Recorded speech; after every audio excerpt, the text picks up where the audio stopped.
Isang napakagandang umaga ang ating pagbati. Good morning, good morning, good morning, good morning, good morning, good morning, good morning.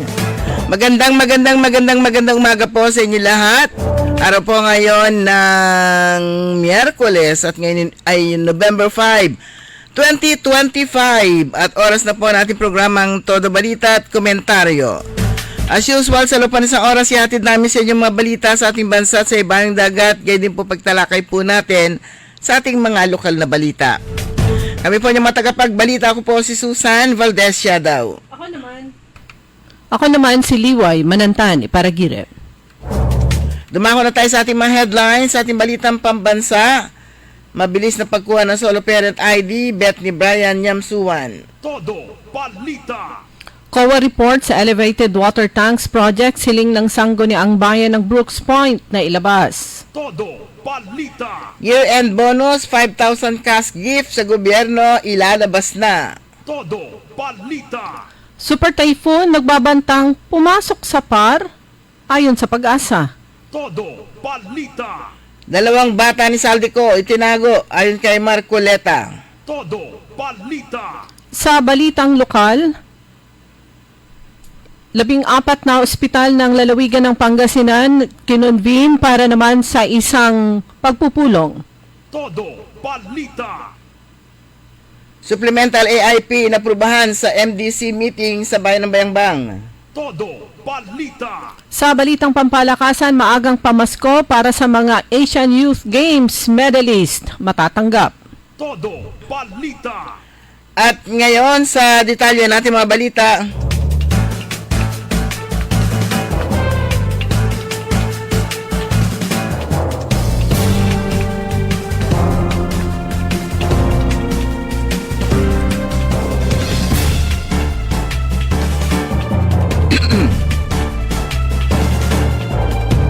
Magiging maaga ang Pasko ng mga opisyal at kawani ng gobyerno dahil matatanggap na ngayong Nobyembre ang year-end bonus at 5,000 cash gift mula sa gobyerno. Inanunsyo ni Palace Press Officer Tony Claire Castro na inaprubahan na ng Department of Budget and Management ang pagpapalabas ng pondo bilang pagkilala at pagpapahalaga sa pagsisikap at dedikasyon ng mga lingkod bayan.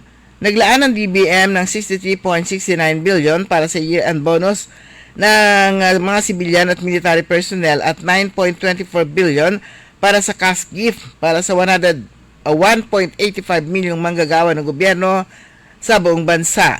Sa hiwalay na pahayag, sinabi ni DBM Secretary Amena Pangandaman na kaisa ang kanilang ahensya sa hangarin ni Pangulong Marcos Jr. na maramdaman ng mga lingkod bayan ang init ng bagong Pilipinas. Muling kinalampag ng sangguniang bayan ng Brooks Point, Palawan sa Commission on Audit na magpalabas ng audit report sa proyektong elevated water tank na kinikwestiyon. Iginiit nila na 9 na taon na o noong 2016 pa nagsimula ang proyekto na naglalayong magtayo ng 6 o 6 na elevated water tank sa iba't ibang barangay na sa nasabing bayan. Gayunpaman, may mga aligasyon na ang proyekto ay hindi natapos at may mga bahagi na hindi umano nasimulan. Kabilang sa mga isyong iginigiit ng sangguniang bayan ang mga hindi kompletong trabaho kung saan ang ilang mga lugar ay tinutubuan na ng mga damo, kawalan umano ng materyales na isa sa mga dahilan kung bakit hindi na kumpleto ang nasabing proyekto.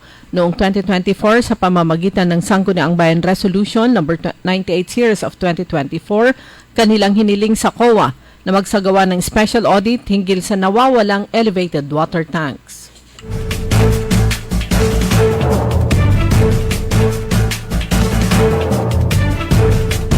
Nakikipag-ugnayan si Cebu 5th District Representative Vincent Franco Duque Frasco sa mga lokal na pamahalaan upang agad na matulungan ang mga nasalanta ng Bagyong Tino. I have been in contact with other mayors and LGUs on the ground and their respective emergency response teams have already deployed, sabi ni Frasco sa isang pahayag. Ayon sa Solon, mayroong mga pamilya na inilika sa mga tinalagang evacuation center. We will continue to monitor the situation, assess the extent of the damage, and provide assistance whenever needed, dagdag pa ni Frasco. Sa kaugnay na balita, pumalo na sa 26 na katao ang nasawi sa pananalasan ng malakas na bagyong Tino na nagdulot ng matinding pagbaha sa Visayas Region ayon sa Office of the Civil Defense nitong Martes ng gabi. Sa kanilang update, sinabi ni OCD spokesman Junie Castillo na kabilang sa nakuha nilang report, 22 sa mga nasawi ay mula sa Central Visayas o kaya Cebu, 2 sa Negros Island Region, 1 sa Region 6 at Western Visayas at 1 sa Region 8. Karamihan sa mga nasawi ayon sa opisyal ay sanhi ng pagkalunod mula sa Central Visayas, habang sa Eastern Visayas o Region 8 naman ay isang nabagsakan ng nabuwal na puno ng niyog. Samantala, ilang lugar din sa Cebu City ang dumanas ng lagpas taong baha kung saan may mga natrap sa bumungan ng kanilang mga tahanan, partikular sa Barangay Bakayan ng lungsod at maging sa ilang bayan sa Cebu ay rumagasa rin ang mataas na tubig baha.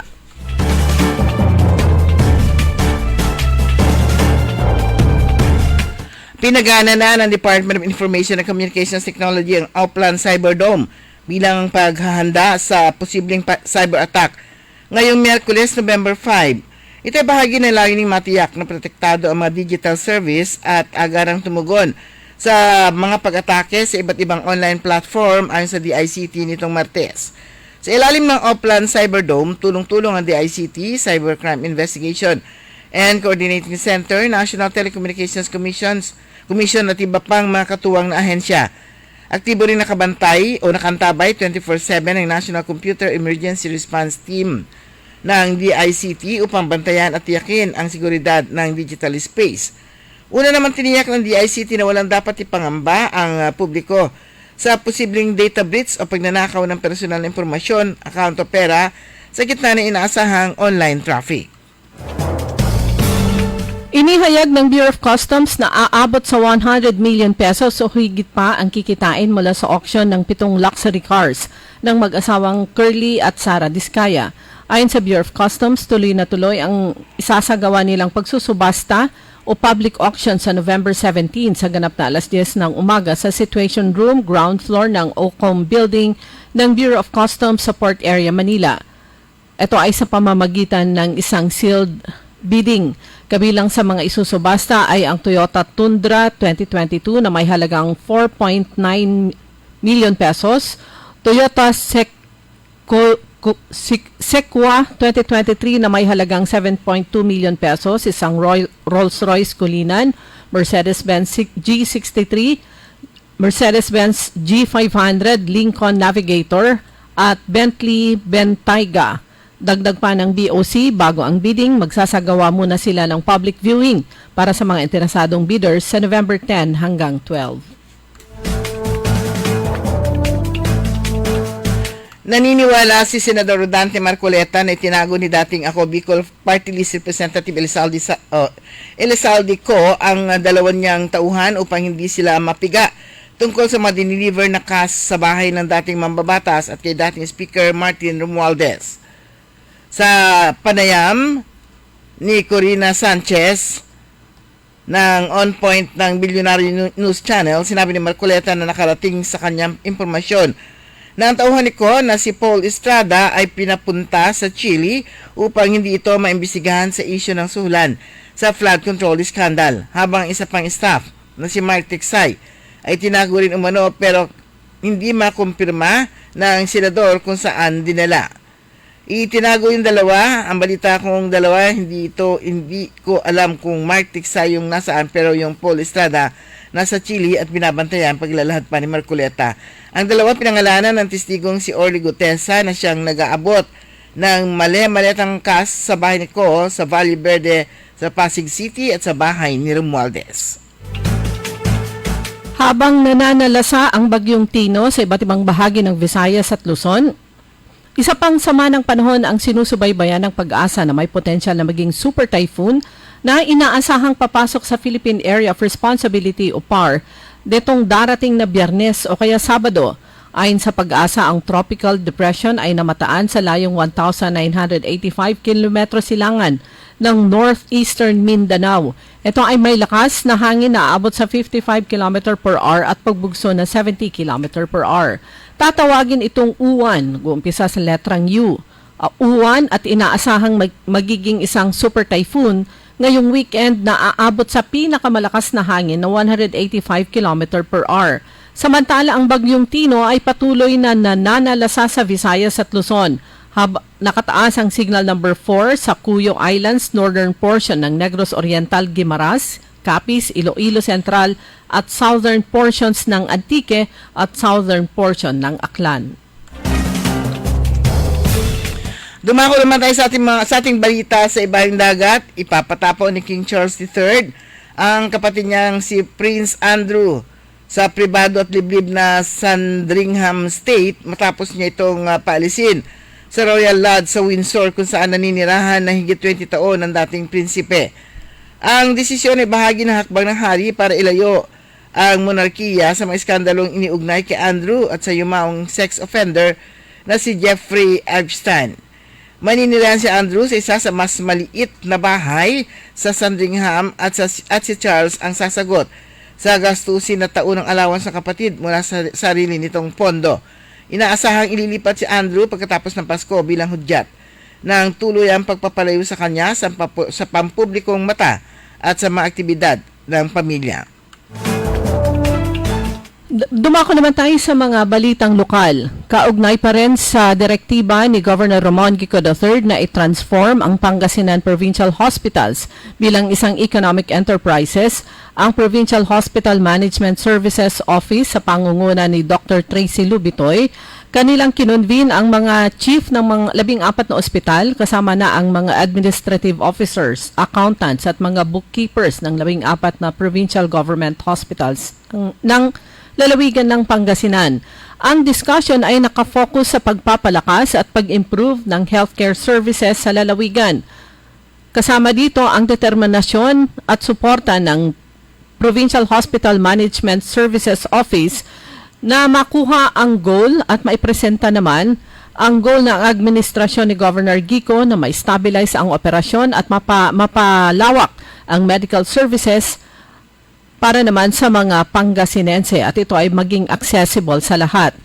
In-emphasize naman ni Dr. Bitoy na patuloy ang zero balance billing policy. Ito ay para masiguro na ang mga pasyente ay hindi sila magkakaproblema, ay hindi magkakaroon ng sakit ng ulo pagdating sa financial constraints dahil naman sa kanilang mga gastusin sa ospital. Samantala sa pulong ng Municipal Development Council, kahapon, November 4, sa SB Session Hall, inaprubahan ang 3 mahalagang dokumento kabilang ang Supplemental Annual Investment Program number 2 for calendar year 2025 na magiging gabay sa paglalaan ng pondo para sa mga proyektong pangkabuhayan at panlipunan. Dumalo sa nasabing pagtitipon ng 77 punong barangay, 34 na kinikilalang civil society organizations at mga miyembro ng Local Finance Committee na kinabibilangan ni na OIC Municipal Planning and Development Officer Ricky Bulalakaw, Municipal Engineer Bernadette Mangonde at si Councilor Jose Ramos, tagapangulo ng Committee sa Pananalapi at Budget ng Sangguniang Bayan ng Bayambang. Naroon din si Councilor Jessica Gueco bilang representante ni Congressman Rachel Baby Arenas na ipinaliwanag ang kahalagahan ng koordinasyon sa pagitan ng lokal na pamahalaan at ng mga barangay. Samantala, nagbahagi ng technical na detalye si Engineer Mangande ukol sa planong pagpapatayo ng mga health centers sa 5 barangay gamit ng 20% development fund. Pinarangalan ang lungsod ng San Carlos bilang Ideal Local Council for the Protection of Children sa buong Rehiyon 1 para sa 2025 Functionality Assessment o Performance Year 2024. Ang tagumpay na ito ay sumasailalim sa tunay na malasakit at dedikasyon ng lokal na pamahalaan sa pangangalaga sa mga bata at sa kanilang karapatan, kaligtasan at maayos na kinabukasan. Samantala, pagpupugay din ang ibinigay sa lungsod ng San Carlos sa pamumuno ni Mayor Julia Risuello, Vice Mayor Bogs Risuello kasama ang buong LCPC team sa karangalang ipinagkaloob sa kanilang lungsod. Sa siyudad na Alaminos, malaking tulong at serbisyo ang hatid ng mga responsableng pet owners sa lungsod ang sinagawang serbisyong Ang Galing para sa mga alagang hayop na isang natatanging programa ng pamahalang palalawigan katuwang ang pamahalang lungsod. Bukod sa libreng serbisyo, nakatanggap din ng mga freebies at gift items ang mga 4 babies of 4 parents mula sa corporate sponsors tulad ng Ruan Veterinary Manufacturing Incorporated, ang Rural Veterinary Clinic at Willow Hypoallergenic at karagdagang kalaman sa pagtataguyod ng animal welfare, responsible pet ownership at rabies-free prevention mula naman sa Spotlight for them ng Alaminos City National High School. Nagpasalamat ang lokal na pamahalaan kay Governor Ramon Gico III sa tuloy-tuloy na serbisyong ang galing at sa mga kapartner na business entities. Sa bayan ng Pusurubio, naglabas ng babala sa publiko ang lokal na pamahalaan. Isang munting paalala mula sa tanggapan ng Municipal Agriculture Office ng Pusurubio hinggil sa kumakalat na Facebook group na LGU Pusurubio Office of the Municipal Agriculturist na ginagamit umano sa bentahan ng murang lupa. Ang nasabing Facebook ayon sa Municipal Agriculture Office ay hindi opisyal, hindi konektado at hindi kontrolado ng kanilang tanggapan. Para naman sa mga lehitimong impormasyon, concerns o katanungan, ayon sa Municipal Agriculture Office ng Pusurubio, maaari silang makipag-ugnayan sa kanilang official na social media accounts. Sa Mangaldan, 10 na ulilang pamilya ang tumanggap ng burial assistance mula sa lokal na pamahalaan ng Mangaldan sa pamamagitan ni Mayor Bonafe de Vera nitong ika-3 ng Nobyembre noong araw na Lunes. Kinilalang mayumaong kabaluyan na sina Christine Bautista ng Barangay Alitaya, Alvin Solis ng Barangay Amansabina, Kielmark Idua at Shaira May Ventura ng Barangay Gilig, Ernael Esteves ng Barangay Lanas, Marlon Onsa ng Barangay Osiem, Eduardo Martires Jr. ng Barangay Poblasyon, Joseph Obillanos ng Barangay Salaan. Kabilang din sa nabigyan ng burial assistance ay 2 lingkod bayan na sina Kagawad Nelson Tibunsay ng Barangay Gilig at Kagawad Domingo Tibunsay ng Barangay Gigasangan. Katuwang din pinabot ang pakikiramay at dasal ng Community Affairs Office. Dumako naman tayo sa mga balitang pampalakasan. May kapalit na reward ang mga pagsisikap at sakripisyo ng mga batang atletang nag-uwi ng medalya mula sa nakaraang 3rd Asian Youth Games sa Bahrain. Ito ay matapos espesyal na ipahayag ng Philippine Olympic Committee at ng Philippine Sports Commission ang kanilang matatanggap na cash incentives sa medal presentation kahapon sa East Ocean Palace sa Parañaque City.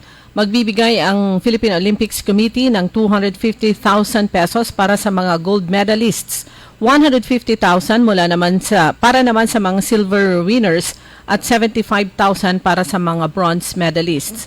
Bukod pa ito sa brand new iPhone 17 Pro Max mula sa POC sponsors ng POC. Samantala, ang panglimang sunod na panalo ang titimplahin ng Sus Coffee sa pagsagupa sa mapanganib na akari sa 2025 Premier Volleyball League Reinforced Conference. Lalabanan ng Thunderbells ang Chargers mamayang alas 4 ng hapon. Kasunod naman ang pagtutuos ng Capital One Solar Spikers at Chocomucho Flying Titans alas 6:30 ng gabi mamaya.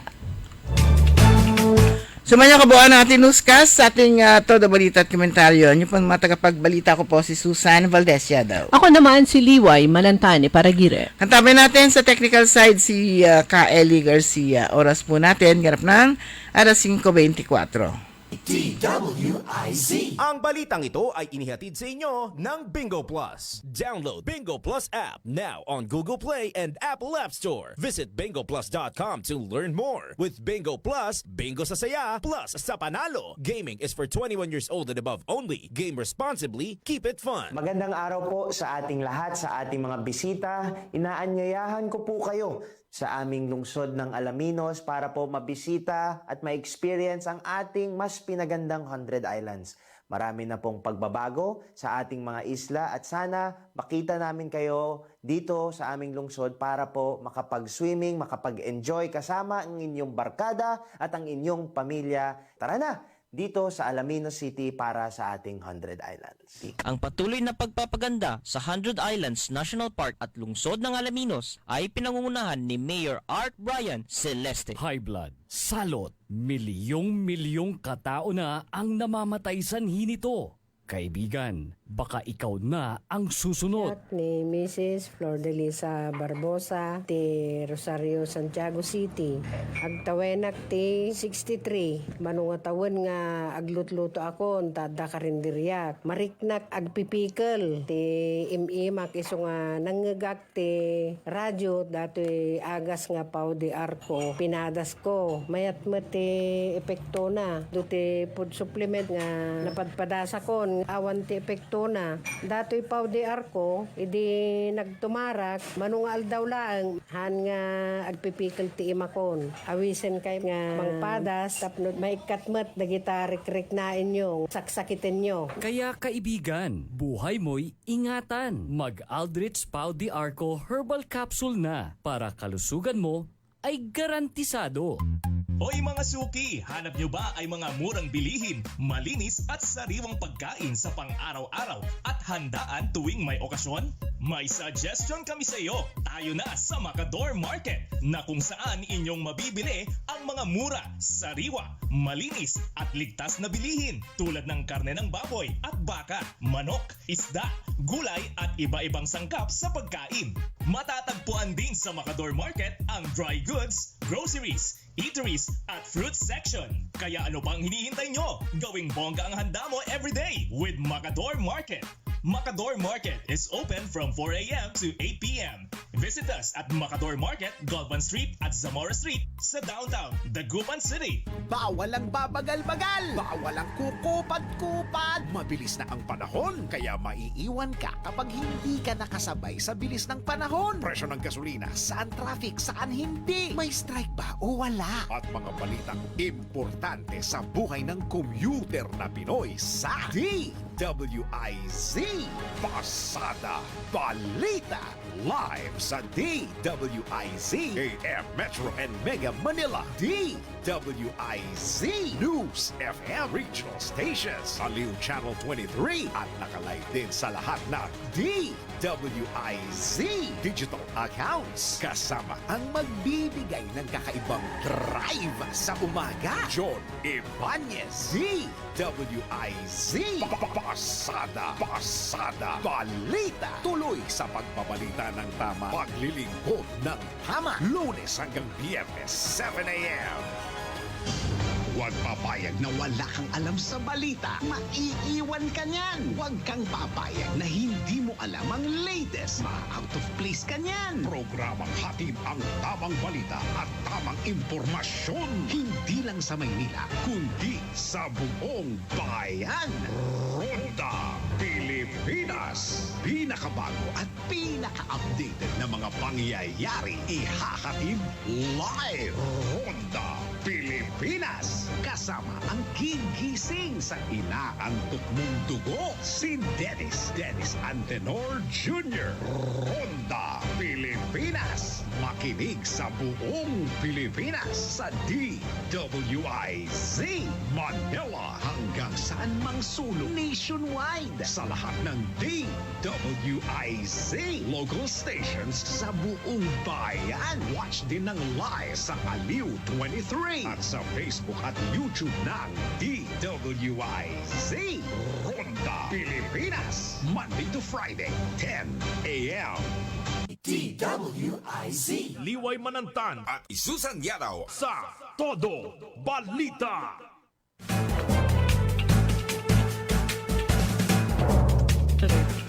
Oras po natin ganap na alas 5:29. Welcome sa ikalimang po ng ating programang Todo Balita at Komentaryo. Nasa ika-49th days to go before Christmas na tayo. So advance Merry Christmas po sa ating lahat at welcome po sa ikalimang nating programang Todo Balita at Komentaryo. Siyempre po kami po yung matagapagbalita ko po, si Susan Valdez daw. Ako naman po si Liway Manantani Paragira. November 5 ngayon, may paalala mula sa PDRMO kahit na walang nakataas daw na gale warning sa ating lalawigan, pero inaabisuhan ng mga mangingisda na mapanganib ang maglayag dulot ng posibleng pagbabago ng kondisyon ng karagatan dulot ng sama ng panahon. At ayon sa Pag-asa, inaasahan ng katamtaman hanggang sa malalakas na alon na maaaring umabot ng 3.5 metro. Mataas yun. So, kumbaga sa parang sinabing walang gale warning, pero wag na kayo pumunta. Pero mapanganib. Mm-mm. Yun. Pero grabe yung grabe yung si Bagyong Tino. Mhm. Nauna siyang dumaan sa Samar, bahagi ng Samar Leyte, na nagbuhos na siya ng matinding ulan, pero yung todo-todo dun sa ilang bahagi ng Cebu. At talagang hindi lang basta baha, lumutang ang mga sasakyan. Yung mga nakita po natin sa mga pictures na post kahapon, akala nung iba parang AI lang yon. Pero maraming mga pictures na the same area, tapos na kumbaga nagpatong-patong ang mga sasakyan. You can just imagine yung taas ng tubig at saka yung Maagos yung mga lakas ng agos ng tubig. Ang naalala kong ganong senaryo nung binaha ng matindi ang Marikina. Na ganun din, nagpatong-patong ang mga sasakyan. Tapos ang mga tao, marami yung nasa bubong na. Pero eto na naman, meron na namang papasok na super typhoon pero sa bahagi naman ng Mindanao. Pero kung ini-imagine nga, sabi nga ng kakwentuhan ko kahapon, naku, kung dito sa atin yun yung nangyari. Ang tulay itsura tayo, uy.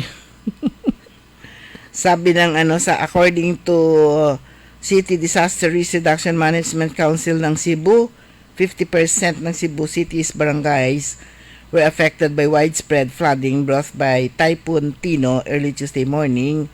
Kaya, ayun, dismayado si Cebu Governor Pam Baricuatro dahil 26 billion of flood control funds for Cebu, yet you are flooded to the max. Ayun. Ito yung patong-patong ng mga sasakyan.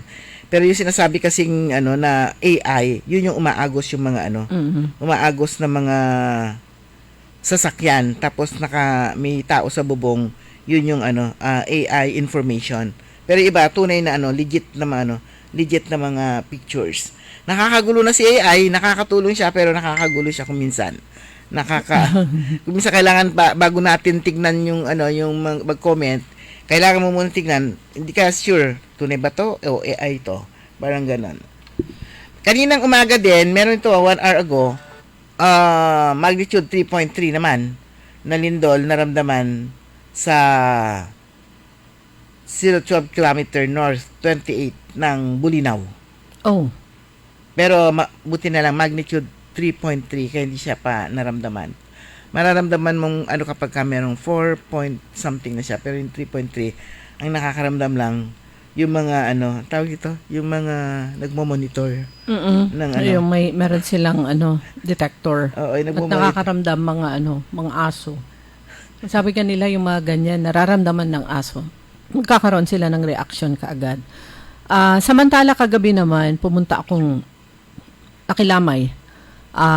Pumunta ako dyan sa lamay ni the late Sir Edgar Norberte, ang Chief Statistical Officer ng Pangasinan, PSA. At dumating yung kanilang pinaka-head ng Philippine Statistics Authority, si Sir National Statistician Claire Dennis Mapa. At sila ay nagbigay pugay kay the late Chief ng PSA Pangasinan, Sir Edgar Norberte. Meron silang necrological service. So, sabi niya, ang sabi niya, siya ay, dinescribe niya si Sir Edgar Norberte bilang isang silent worker, pero very effective and efficient. Ang sabi niya, ang pamunuan ng Philippine Statistics Authority ay nakikiramay sa pamilya ni CCS, Chief Statistical Specialist Ed. At ang sabi niya, the PSA really appreciates the long service of Sir Ed, and we extend our appreciation to the family. So, nanggaling siya sa Manila, dumating siya pasado 6:00, and after nung necrological service ng program, balik din siya sa Manila.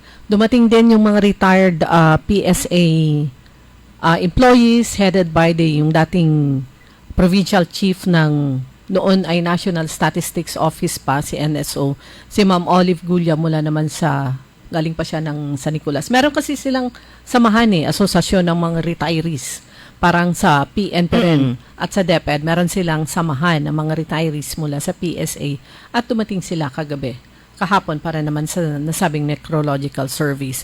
At gustong ipaalam ng pamilya ni Sir Ed na ang kanyang libing ay sa November 9 sa Eternal Gardens, pero ang kanyang labi ay nakalagak sa St. John the Evangelist sa kapilya na sa second floor. Ano lang pala siya, 58 years old. Saan pala siya ililibing? Eternal Gardens. Ayun, alala ko Eternal Gardens nung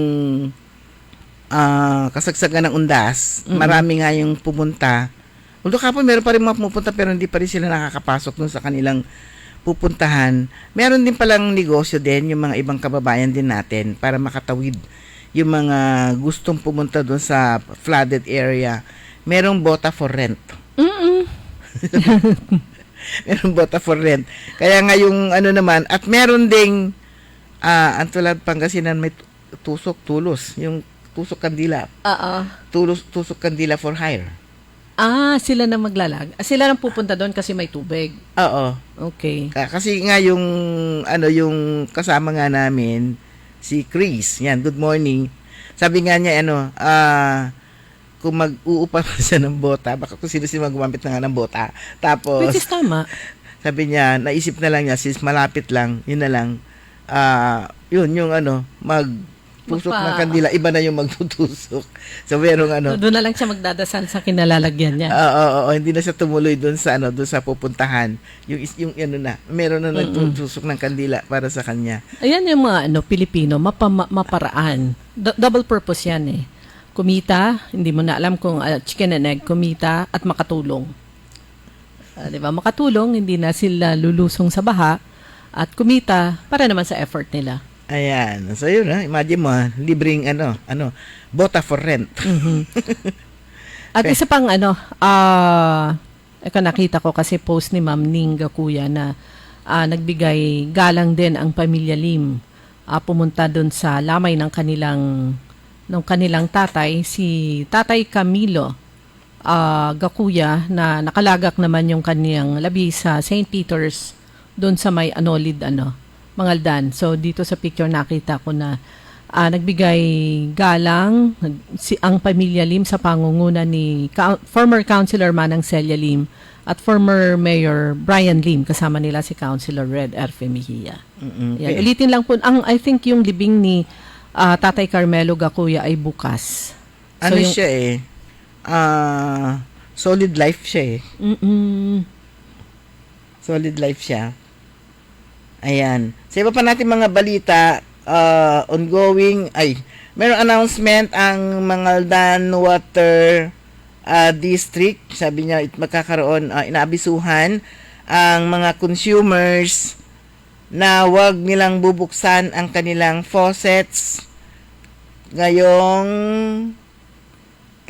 for the month of November ito, 2025, tuloy-tuloy. Dahil yung mga sa mga lalapit na concessionaires may experience discoloration, sandy water, di mabuhangin, and fluctuating water pressure.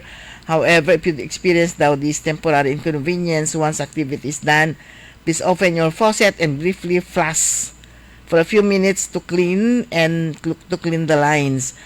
So, nagsimula na nung November 3. So, ngayong araw, November 5, sa Gigisangan naman, yan, asahan ninyo na magkakaroon yan ng activity na ganon. November 6 naman sa Palwa, Pugo at saka sa Salaan. Sa 7 naman sa Bunlag, Landas. Sa 10, Gilig, Salay. 11, Embarcadero, Nabaluan. 12 sa Gigilunin ni Baliw. 13 sa Usiem. At sa 14, Friday, sa Maasin. So, ito nga yung gagawin po nila. Preventive maintenance schedule, flushing of distribution lines and hydrants. Yun, kailangan mag-flushing. Oo, para matanggal yung mga doon. Whatever sediments, whatever dumi. Ayan, kailangan flushing. Ito naman, advisory pa rin mula naman sa Central Pangasinan Electric Cooperative. Nakalagay dito, we wish to inform our valued member consumer owners that Sinpelco's third-party payment partner, ito yung EasyPay, is still undergoing system maintenance as of this date. Accordingly, online payment transactions through EasyPay remain temporarily unavailable until further notice. So, gamit na lang kayo ng ibang online payment third-party partner ng Sinpelco o kaya pumunta na lang kayo sa mga payment areas. At ito, advisory pa rin mula sa Senpelco, power interruption. Ito naman ay mangyayari sa November 8, Sabado, mula alas 8 ng umaga hanggang alas 5 ng hapon. Ang affected areas, the whole of Municipality of Malasiki except Barangay Olya, Waig, Tangatang. Sa bahagi ng San Carlos City, ang affected ay bahagi ng Longos, portion ng Lilimasan, Kuliling, Kasbog, Payapa, Balag, Sapinit, Taruktuk, Kubol, Anlavo. Ayan, ang purpose, pole, erection, and stringing of line conductor of additional double circuit. Ayan, November 8 maghapon po ito. Ayan, bida ang galing ng mga dancing chikiting. So, masiglang nagkisayaw daw yung mga mag-aaral at ilang empleyado ng Kapitolyo sa Sumbata Dance Workout sa Lingayen, Pangasinan. Pinangunahan to ng Provincial Social Welfare and Development Office. Ang aktibidad bilang kick-off ng 33rd National Children's Month Celebration. Ito kasing buwan na to, buwan ng mga bata. Kaya ang Inner Wheel din, magsasagawa din ng activity para sa mga bata sa Lawak Langka Elementary School sa November 11. Yan, para sa mga bata rin yon. Bilang bahagi din yon ng Children's Month Celebration. Pero ito, Sumbata. Sumbata. Alala ko si Sumbatawil. Kaya nga, Sumbata. Magka-rhyme. Okay, hindi ba tayo magbe-break? Meron daw. So mga kaibigan, oras po natin, alas 5:42 na ng umaga. Babalik po ang Todo Balita.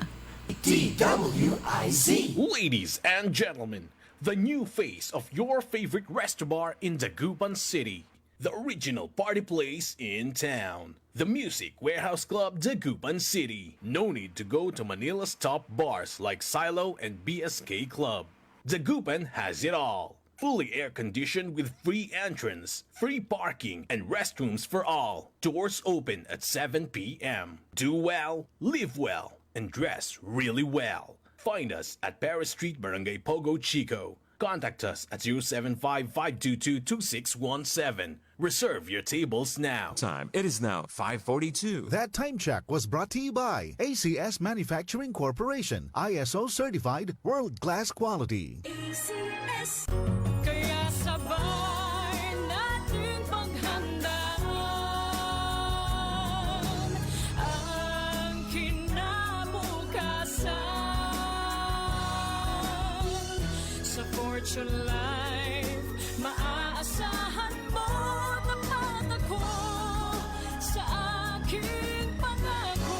Para sa compulsory insurance coverage for agency-hired migrant workers, Fortune Life Insurance. Securing your tomorrow today. Hoy mga suki, hanap nyo ba ay mga murang bilihin, malinis at sariwang pagkain sa pang-araw-araw at handaan tuwing may okasyon? May suggestion kami sa iyo. Tayo na sa Macador Market na kung saan inyong mabibili ang mga mura, sariwa, malinis at ligtas na bilihin tulad ng karne ng baboy at baka, manok, isda, gulay at iba-ibang sangkap sa pagkain. Matatagpuan din sa Macador Market ang dry goods, groceries, eateries at fruit section. Kaya ano pang hinihintay nyo? Gawing bongga ang handa mo everyday with Macador Market. Macador Market is open from 4 a.m. to 8 p.m. Visit us at Macador Market, Galvan Street at Zamora Street sa downtown Dagupan City. Dahil ang balita hindi tumitigil. Dahil ang balita tuloy-tuloy na nangyayari. Dapat alam mo ang latest kahit ang mga taong nasa likod ng balita. Kaya makibalita kay Senyor Balita. Araw-araw, Lunes hanggang Biyernes, kasama si Ray Pacheco. Live na mapapakinggan sa DWIZ. Panoorin ang live sa Aliw 23 at naka-live din sa DWIZ Facebook, YouTube at DWIZ News website. Kaya mga senyorito at mga senyorita, mga senyor, mga senyora, makibalita na kay Senyor Balita. Monday to Friday, alas 3 ng hapon. Bahagi pa rin ng DWIZ News Hapon Highlights. Nagbabalita ng tama, naglilingkod ng tama. What's up, Pilipinas? What's up, Pilipino? Sana diretso ang araw mo na payapa, tahimik at maunlad. Tara, sali ka na sa programang may usapang pangkapayapaan, usapang pangkaunlaran sa Up Pilipinas. Usapang pangkapayapaan, usapang pangkaunlaran Pilipinas. Kasali ang lahat sa kwentuhang pambayan. Live na live sa DWIZ Manila. Live din sa Aliw 23 Free TV. At pwedeng i-follow sa lahat ng DWIZ Facebook, YouTube. At pwede ring mapanood sa DWIZ News app. Kasama si retired Brigadier General Jerry Zamudio at ang batikang broadcaster na sina Andy Vital at Emil Carion. Up Pilipinas. Usapang pangkapayapaan. Usapang pangkaunlaran Pilipinas. Tuwing Tuesday to Friday, 7 p.m. Makisali sa mainit na talakayan sa Karambola. Live na napapanood ang Karambola via DWIZ 882 Facebook page. Maaari ninyong ipadala ang inyong mga komento o opinyon sa aming mga text line 0908-136-6060 o tumawag sa aming hotline 470-1750-54. Karambola Nationwide. DWIZ Liway Manantan at Isusan Yadaw sa Todo Balita. Okay mga kaibigan, ilang minuto na lang, 5:47. At tuloy po ating programa Todo Balita at Komentaryo. Good morning kay Kuya Benji Tan. Yan. Ayan. Hindi Good ko morning siya din. makakalimutan. Good morning. Maaga siya, nag-message na. Oo. Wow. Good morning, Kuya Benji. Good morning din kay Tita Ani. Sabi niya, basta dito lang ako.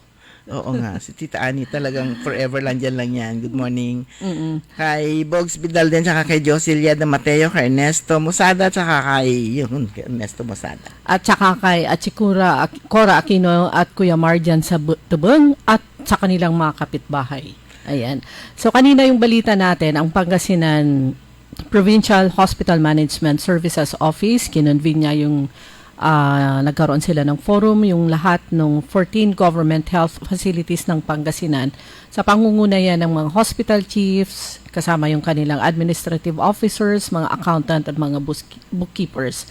Siyempre yung focus nung nasabing forum discussion ay patungkol sa bukod sa pag-i-improve sa mga health services, ito yung at pagpapaalala na patuloy itong zero balance billing policy para naman sa mga pasyente ng 14 na ospital ay itong saan na yun? Preparation, transformation into economic enterprise. At yan yung mamaya paparinig natin, yung bahagi pa rin patungkol sa, yung explanation naman ni Vice Governor Mark Lambino patungkol nga dito sa economic enterprises, convert itong mga hospitals at iba pa. Pero yung naipasa na sa Sangguniang Palalawigan, yung creation pa lang nung, anong tawag doon, committee, creation pa lang ng tututok sa nasabing transformation into economic enterprise ng provincial hospitals. At ng kasama na rin at ang Pangasinan Polytechnic College. So sabi dito, sa nasabing pagpupulong, yung 5-year business plan for hospital development, prinisent yan ni Miss Filipina Monje at ni Ginang Loida Arlene Ringor ng Land Bank of the Philippines. Diniscuss yung creation of a feasibility study for health projects at kasama sa plano yung establishment ng specialty hospitals for heart, cancer, maternal and child health at saka rehabilitation. Ilang ulit na rin sinabi yan ni Governor Ramon Gico III. Actually, yan yung track niya. Hindi lang yung mula umpisa ng kanyang termino, yung first term ni Governor Ramon Gico, hindi lang yung improve yung physical at saka yung services ng 14 na ospital. Dagdagan ng specialty hospitals. At ng specialty hospitals para ang ating mga kababayan, hindi na tayo pupunta outside the province. Yan. Ang target nga is 10 more hospitals. So, kung meron na tayong 14 ngayon, magiging 24. Pero wag kayong baka sabihin nyo, bukas hanapin nyo na yung 10. Hindi naman po ganun kadali. Ayun. At ngayon nga po, ang Sangguniang Palalawigan na pinamumunuan nga po ni Vice Governor Mark Ronald Lambino, yun nga, nag-craft na po sila ng ilang provincial resolution para suportahan yung plano. Kasama na dito yung provincial number 787-2025, directing committees to study and make recommendations on hospital conversion. Yun, yung i-convert nga into economic enterprise. At resolution number 785-2025 authorizing Governor Gico to enter into a deed of use of RAC with Department of Health. At resolution 786-2025 approving the renewal of memorandum of agreement with private entities for hospital facilities and equipment. Ayan, kapag ka magmamaterialize ang Pangasinan Government Hospitals becoming economic enterprises, is expected to bring increased autonomy. Ayun yung actually yung term doon, autonomy. Increase autonomy, improve efficiency, enhance revenue generation, expanded services, better quality of care, increase accountability at potential for public-private partnerships, and attracting private investors and partners to boost resources at expertise, further improving healthcare services. So, yung paliwanag, ready na ba yung paliwanag ni... Kasi hindi ko mahanap budget yung nakadugtong nung at saka yung sa tungkol sa mga sa PPC. Pero yung idagdag ko lang, yung increased autonomy, yan na rin yung ilang beses na palagi pinapaliwanag ni Governor Ramon Gico III at saka ni Vice Governor. Autonomy in the sense na ang mga ospital naman kasi at saka iba pa na departamento like PPC, meron kasi silang sariling mga administrative officers, meron silang mga sariling accountants, meron silang mga bookkeepers. So yung autonomy in the sense na hindi na nila kailangang mag-request pa at dadaan pa sa mga mahabang proseso bago makarating dun sa office ng governor for the approval or for action. Kumbaga, autonomy in the sense na within yung sa hospitals, pwede na silang mag-decide. True, yan. Pero yung budget, may budget pa rin namang nailalagay dyan ang provincial government. Every year, kasama pa rin sila sa budget ng probinsya. At kung sakaling kukulangin pa rin po yung pondo, yun nga pinapaliwanag ni lagi ni Vice Governor na hindi hadlang itong economic enterprise ito para hindi na sila bigyan ng pondo. Meron pa rin. Yun, kung kailangan pa rin nila. Kaya lang, since magkakaroon na sila ng sariling autonomy nga meron sariling finance department, parang ganun At saka, lahat-lahat na. So, pwede na nilang laruin kung magkano man yung pondo, nakakailanganin nila. Pwede silang mag-decide, pwede silang maglaan para sa ganito. Makakapag-decide sila. Pero kung yun nga, sinasabi nga, kung kulang at kakailanganin ang tulong ng provincial government at for another budget, yan, pwede pa rin silang mag-request. At kung sakali naman, sobra-sobra naman yung kinikita at kikita na sila sa pamamagitan nga ng yung PhilHealth at saka iba pang AIX, gano'n, di ba? AIX, MAIC, kung ano man yung mga AIC na yun, para mababayaran din, makakatulong din po yon sa resources ng mga ospital. At kapag kumita ang ospital, although hindi naman talaga kikita ang intensyon nito ng mga ospital, kundi serbisyo, pero mahirap din naman yung mababangkrap din naman yung ospital kasi yun, mako-compromise din naman yung kumbaga puro out. Oo, kasi nga yun yung nakita nilang talagang yung pagdating nga ni governor, yung nakita nila talagang halos lugi. Yun yung sinasabi ng mga ng mga nadatnan niya mga doctors, mga chiefs of hospitals na talagang hindi kumikita or nalulugi or malaki ang expenses ng provincial government sa mga ospital. Ayun. Yun yung yung mga tanong kasi bakit kasi may babayaran pa? Parang lang, pumunta po kayo sa City Health Office ninyo, pumunta kayo sa Municipal Health Office o kaya mga Rural Health Units, yung mga lab test, makikita nyo kung ano yung mga rates doon. So parang that's part of it. Kumbaga meron tayong out of the pocket o kaya babayaran. Even yung yung lagayan ng urine, pag magpapa-urinalysis ka, may bayad yun. So, pero, kung meron kayong PhilHealth, Yun, PhilHealth ang magbabayad. Covered na yon under dun sa e-consulta na iba na yung pangalan ngayon. So, yung imbis na kayong babayad, kung covered kayo ng PhilHealth, yung ano na ngayon, ang pangalan na niya ay Yakap. Kung ano man yung babayaran nyo, yayakapin yun nung Yakap. At sila ang magbabayad sa LGU through the health office. Ganon din sa probinsya, imbis na kayong magbabayad, yan ay covered ng pag-member kayo ng PhilHealth, lalo na yung i-consulta na na-transform into Yakap, sila yung magbabayad sa ospital at yan will be in the form na yan ng magiging income ng probinsya. At kapag kumita yung yung probinsya o yung mga ospital, whatever kita, siguro si zero balance yon para pupunta yon sa kaban ng provincial government. Pero sa start nun, pondo babalik ulit. pa rin sa mga tao bilang serbisyo. So, yung sinasabi, bakit puro kita ang... At ini-example lang po natin yung mga yung sa mga baba, municipality and cities, sa mga health offices, pag magpapalab test pa kayo, may bayad, makikita nyo doon, may price list. Actually, ang gobyerno naman talaga is parang business din yan eh. Kailangan niyang kumita. Kaya nga merong mga meron yung pinapaliwanag. Kung walang IRA, ito yung IRA, hindi na siya IRA ngayon eh. Ano ang pangalan niya ngayon? Pero yung dating IRA nga, yun. Nanggagaling lahat sa national government kasi nga walang kita yung mga munisipyo. Pero kung minsan, meron mga munisipyo na kumikita rin. So maraming mga paraan para kumita, katulad nga sa tourism. Ito yung talagang pinapalaganap nila yung turismo para kumita yung mga munisipyo, para hindi lang aasa ang isang gobyerno o local government sa IRA. At least kaya meron silang pag titingnan saan galing yung kanilang pondo, meron silang galing sa yung mga taxes, yan. Kita yung mga yan. At yung mga binabayaran na mga taxes sa lupa at kung ano-ano pa, yon form of yung income ng mga local government units. Kaya nga pag yung meron yung bukod sa national, ay tax national tax allotment.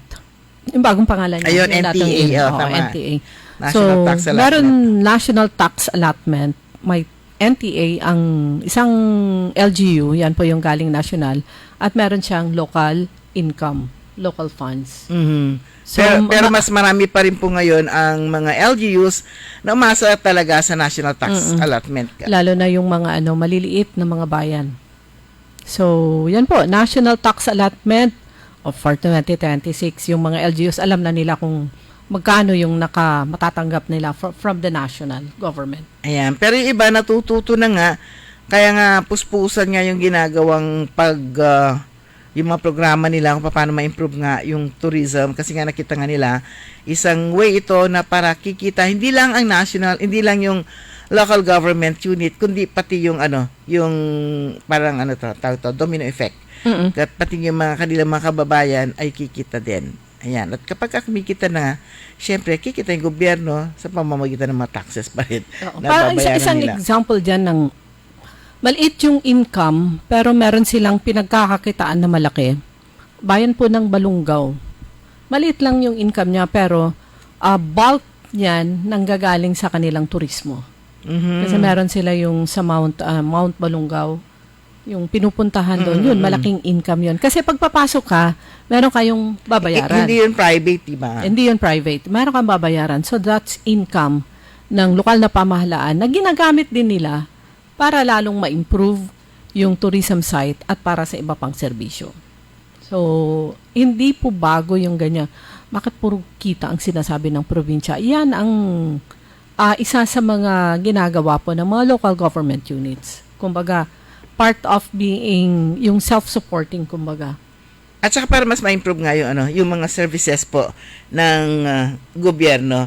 Pero ito, panawagan nga ulit yung panawagan ng ng lokal na pamahalaan ng Alaminos, itong sa mga vloggers nga sa Pangasinan sa November 14 na yun, alas 8 onwards, Friday.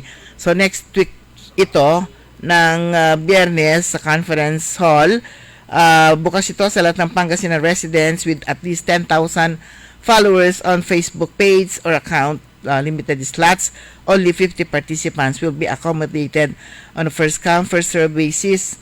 As of latest na binasa natin kahapon, konti na lang yung slots na natitira. Baka ngayon puno na. Pero mga kaibigan, wala na po tayong sapat na oras. Antabayan na po ninyo, Madam Rose, good morning. At saka kay Mama Ta and Tropa, kay Mama good morning. At saka kay yung aking kaibigan si Grace at saka si Nanay Daddy dyan sa sa Tubong. At good morning din sa lahat ng mga taga-Tambak. Wala na po tayo sapat na oras. Antabayan na po ninyo. Susunod agad, early in the morning, makasama po ninyo Karen Oli Navarro, programang Todo Balita at Komentaryo. Kami po niyo nakasama. Sa technical side, si Kaeli Garcia. Ako po si Liway Manantan, Iparagiran. Ako naman si Susan Valdez Yadaw. Magandang umaga po sa inyo lahat. DWIZ. Sumainyo ang Todo Balita, Lunes hanggang Sabado dito sa DWIZ FM 89.3 News Radio Dagupan. Nagbabalik.